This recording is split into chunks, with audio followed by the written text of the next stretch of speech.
Hi, this is Dave Mason, and you're listening to Rock at Night.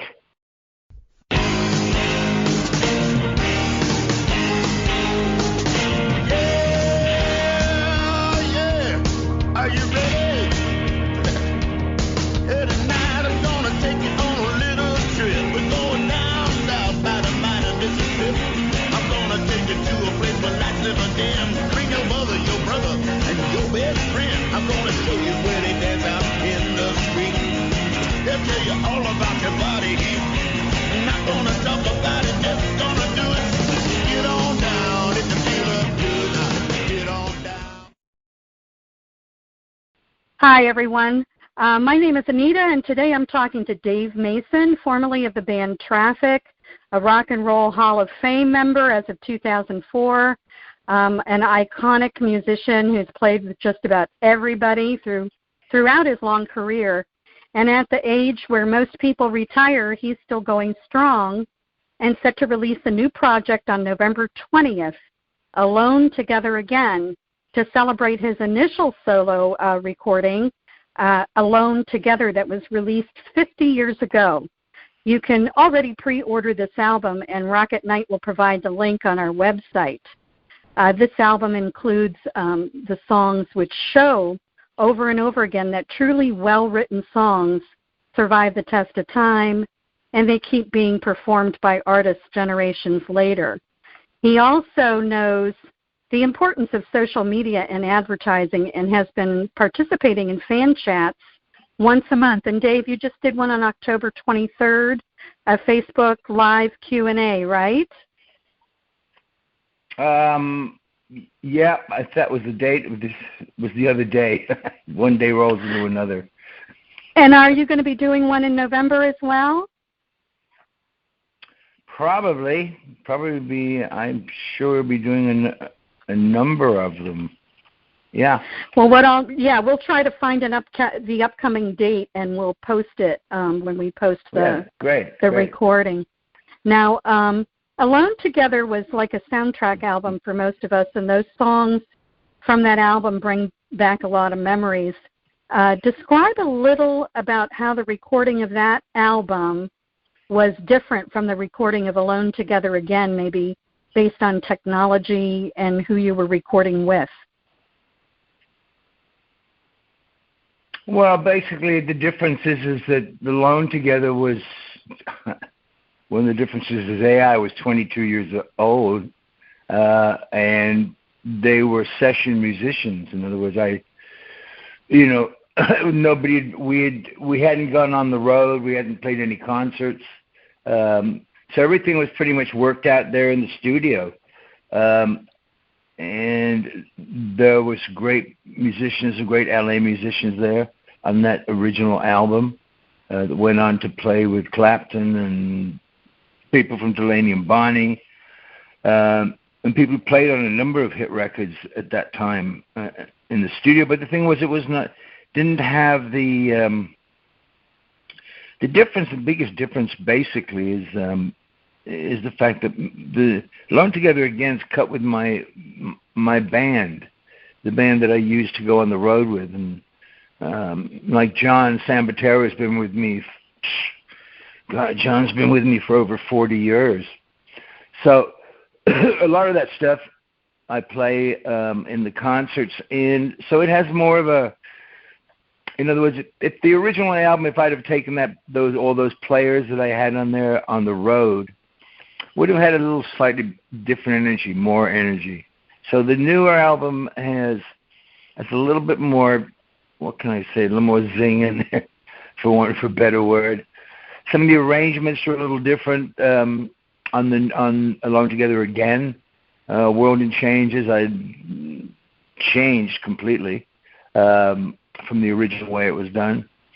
The others are pretty close to the original arrangements. The slight variations. There's some that I think came out just way better on the new version, like Sad and Deep as You, which actually was a live.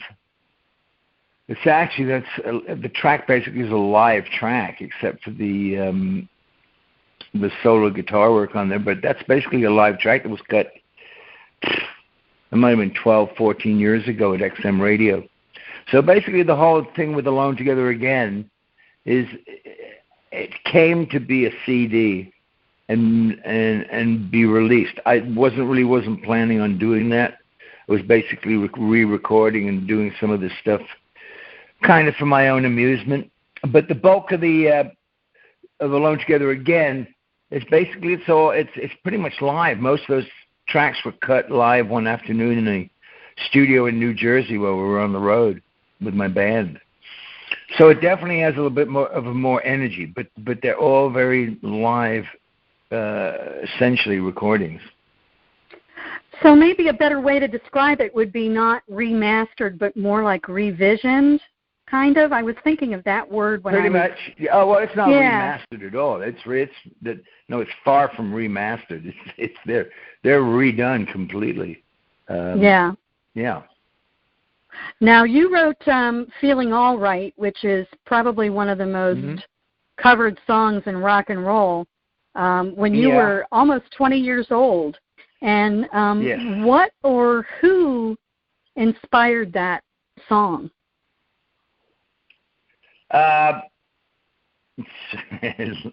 Feeling All Right. Feeling All Right is basically just another love song. Basically, that didn't work out. So the song's really about feeling. The song's about not feeling too good myself. That's what the song is about, essentially. But then Joe Cocker did it, and basically the version that Joe did really is what sort of made it more feeling all right. But it also spawned the over 50 major artists have recorded it, and probably a lot of bar bands still play it, I'm sure. So it just goes. I love the video. I think the new video is really great, and it has a lot of energy to it. Yeah, with the Dave and the Quarantines. Right. Now, I saw the band Traffic many years ago at Curtis Hickson Hall in Tampa, and it might have been in 1973. It's really strange, but I went back to like a list of the shows at that venue, and I couldn't find it, but I knew I saw Traffic at that place around that year. And I'm not sure if you were at the band, with the band at that time, because you left Traffic at different times and got back together with them. So I only played a couple of official concerts over here with them, which was the Fillmore East and I think Central Park. What do you think was your favorite show out of those two, or what might have been your favorite show in the States that you did back in those early times? Well, I only did 2 shows with Traffic here, so it's a little hard to pick one or the other. That was it. I did 2 shows, and that was the extent of my playing with them over here, except for Sydney. Did you? Couple of places. Did you like the energy of the States as far as what was happening here with the music scene? Did you prefer that over being in England, or where did you want to be in those early years, like in your early 20s? Well, after the second Traffic album, and it turned out that there was really no place for me in that band anymore, as everybody had made pretty evident. There was really only one place to go, and that was here to the U.S. I mean, I figured I'd just go where all this music started. Right. I mean, this other than bluegrass music, which probably has more of its roots from Europe. Everything else, jazz, blues, gospel, I mean, you name it.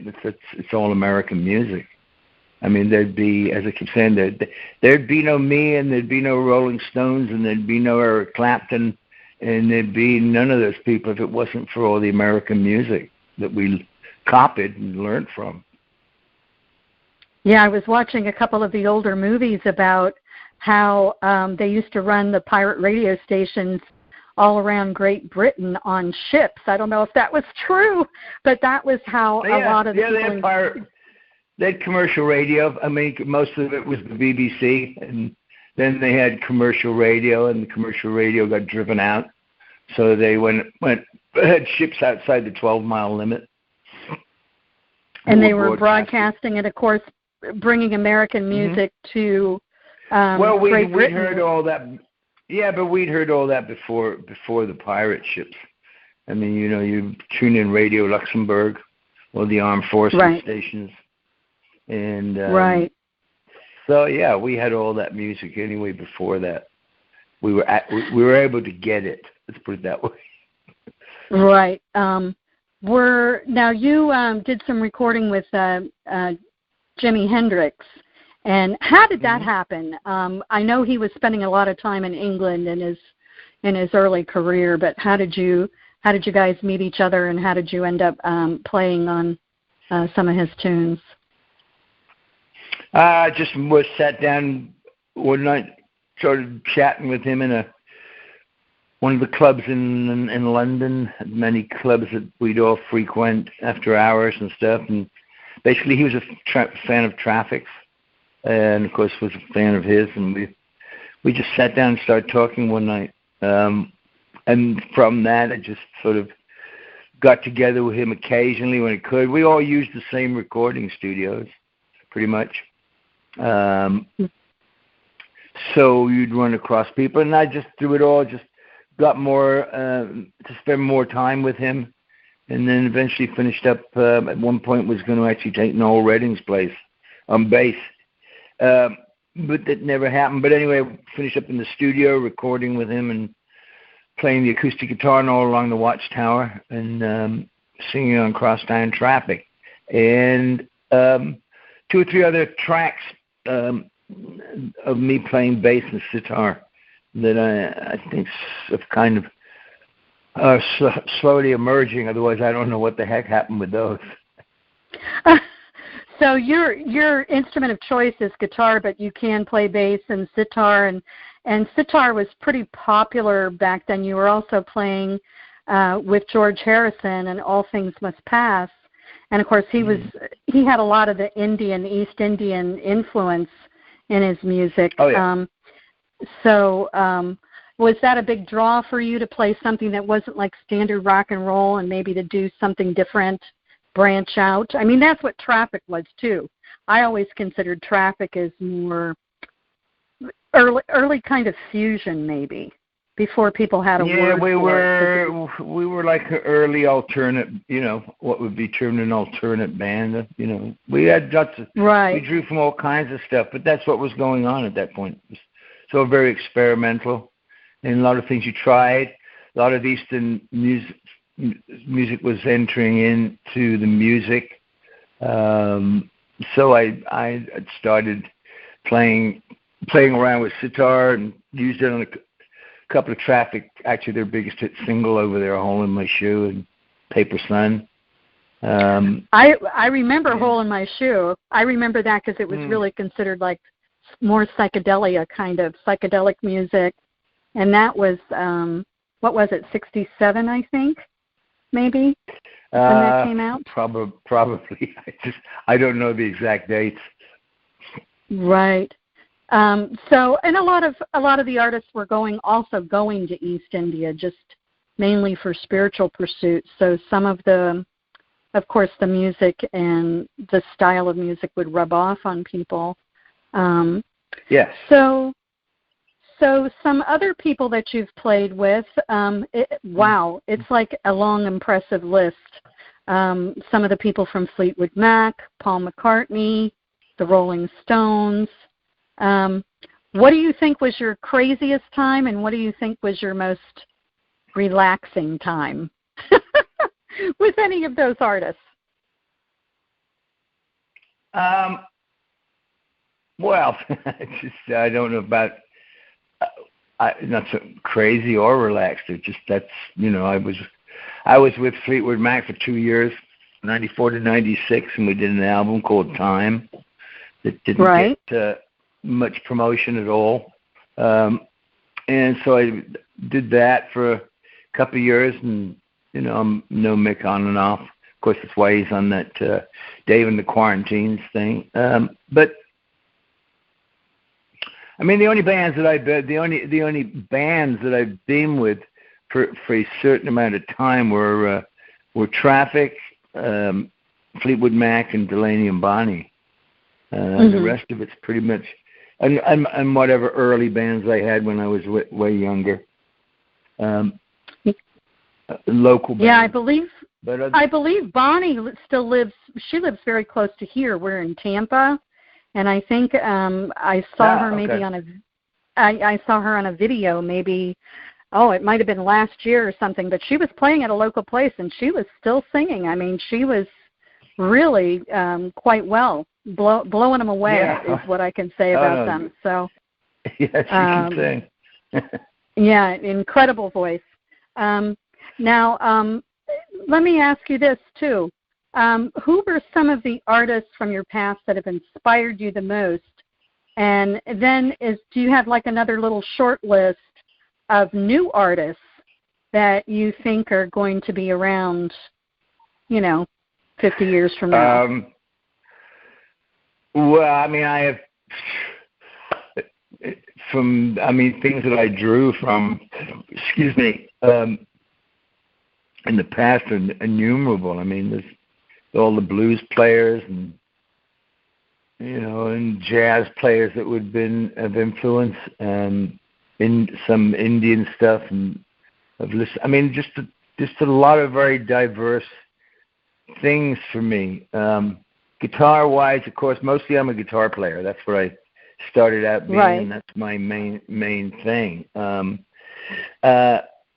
So obviously all the blues players, for sure, and just a lot of my very early stuff would have been in the very beginning when I was very young would be Hank Marvin from the Shadows. But new stuff, I have no idea. I have no clue who's out there. Somebody asked me about that the other day, and I was like, you know what? I have no idea who's out there. I don't know. So one of the things that's so different is the things that are different now is that a lot of these artists, the young up-and-coming artists, don't have that staying power that artists from our generation have. Like your songs are still being played, still out there.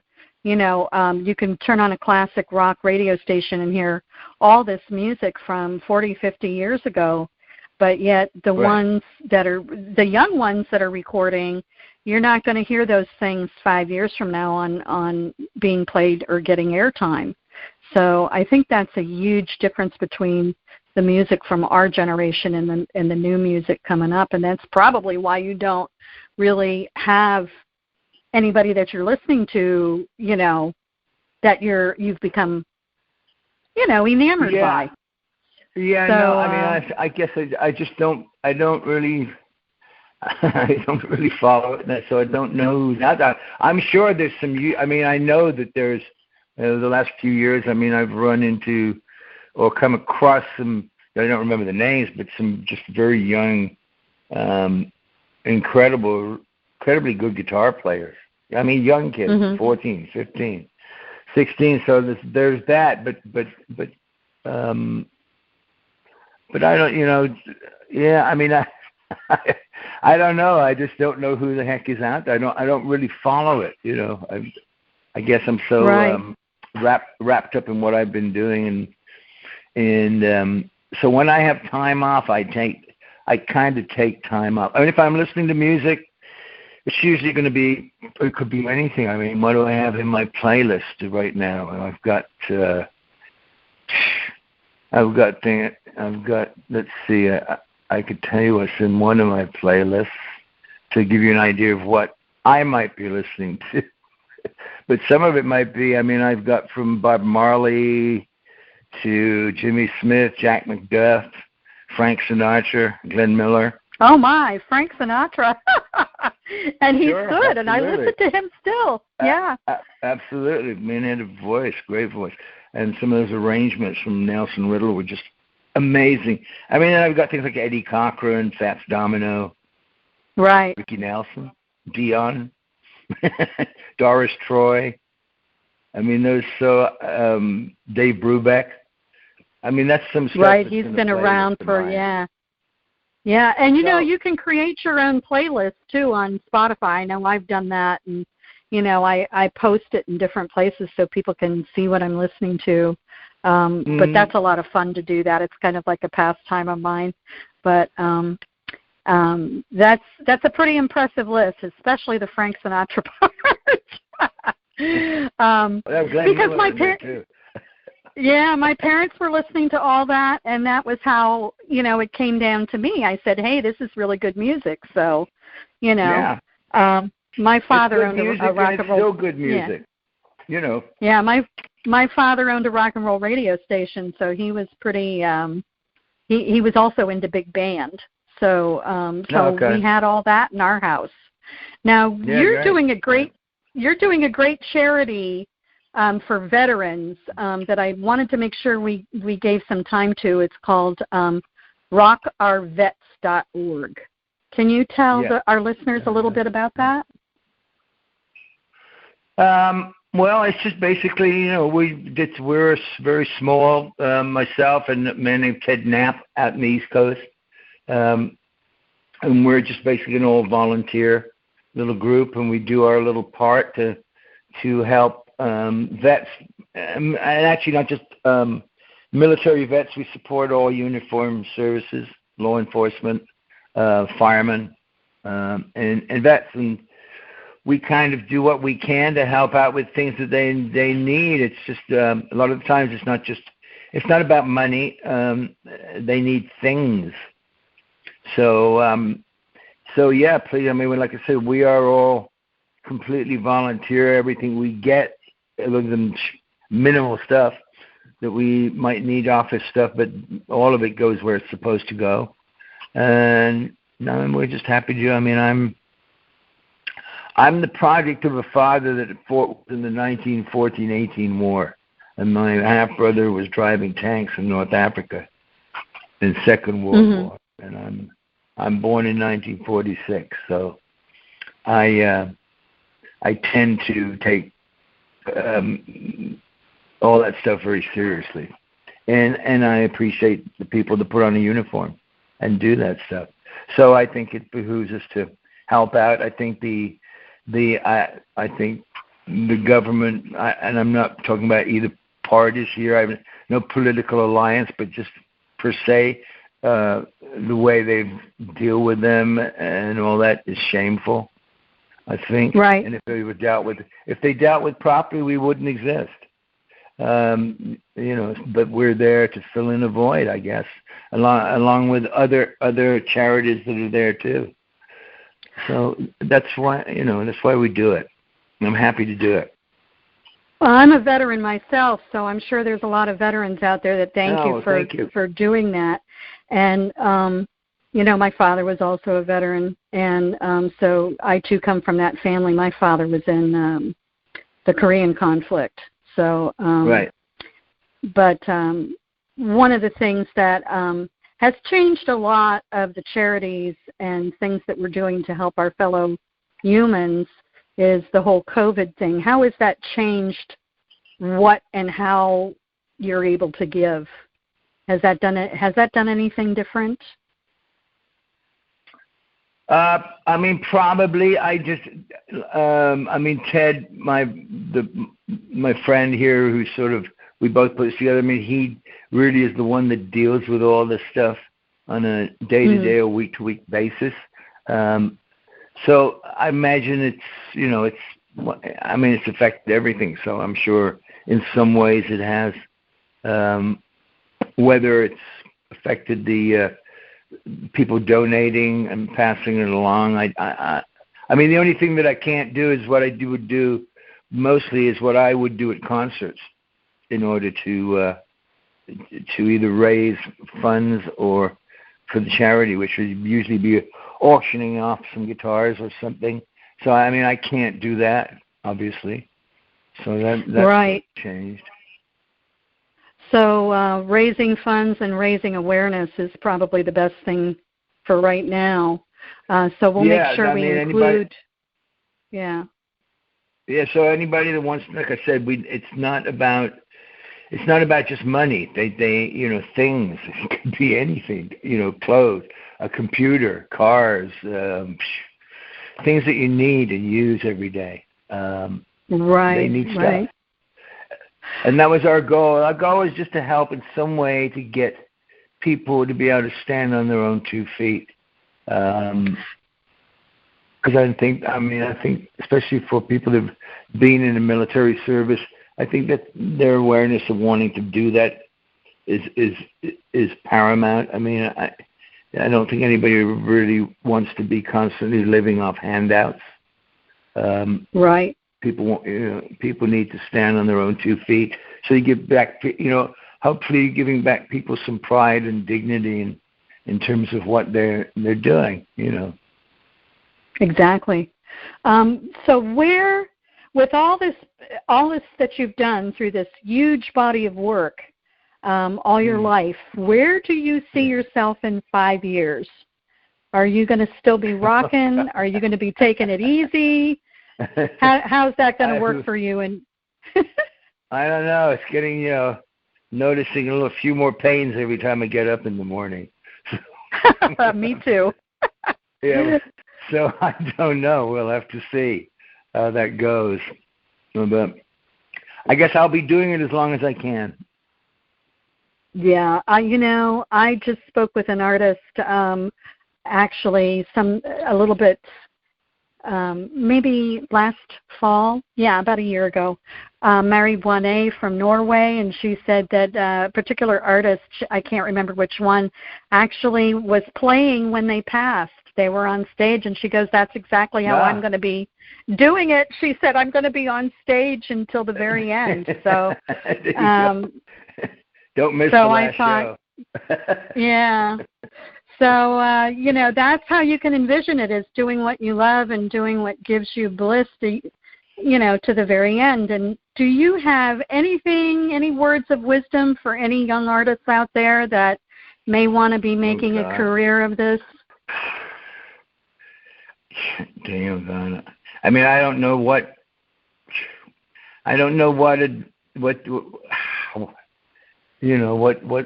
tell them. I mean, there's a lot of things that aren't. Well, I guess it's different though.